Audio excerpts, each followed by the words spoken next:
And welcome back to this very special Watchman Year in Review show. Well, we say it all the time. The more the world denies Israel's claim to the land, the more Israeli archaeologists are making amazing finds that prove beyond a shadow of a doubt that Israel is and has always been the God-given homeland of the Jewish people. This year was no exception.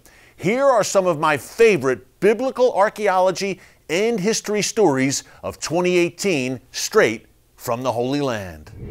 Well, Danny, we are here. We are on top of Mukawar, the spot where John the Baptist was imprisoned, was beheaded. Amazing, amazing biblical history, central role in the history of Christianity. But let's take it to more recent history first. When was this spot discovered and excavated?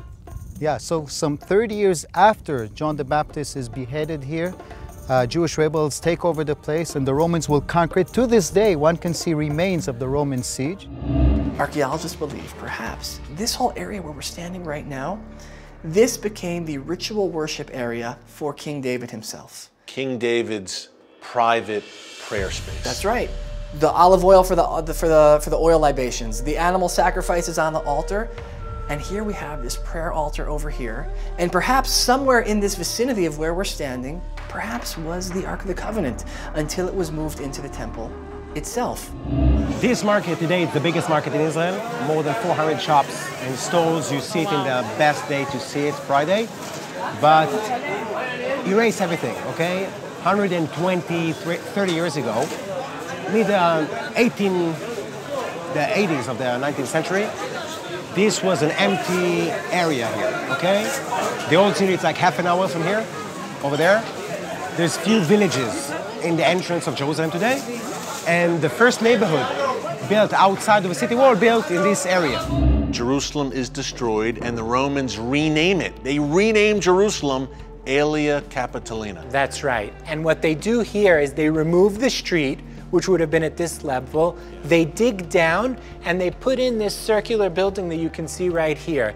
This is the first theater or theater-like structure exposed in Jerusalem after 150 years of archaeological excavations. This is the site where it's believed the tabernacle and within it, the Ark of the Covenant once stood. Tell us what this place looked like 3,000 years ago.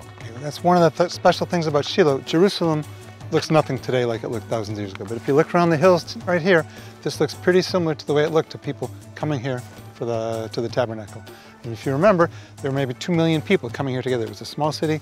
People came here, sitting around in all the hills, eating their sacrifice after bringing it to the tabernacle. This is the place, and this is what it looked like.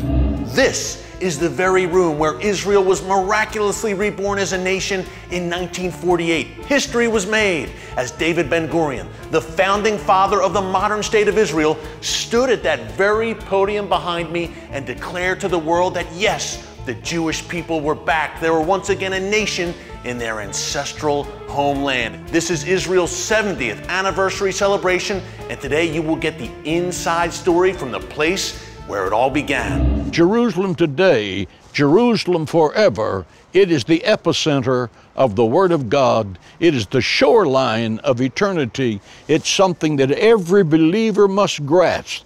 No city is like Jerusalem. We told you it was going to be a celebration here on Jerusalem Day. It's a celebration on Jerusalem Day.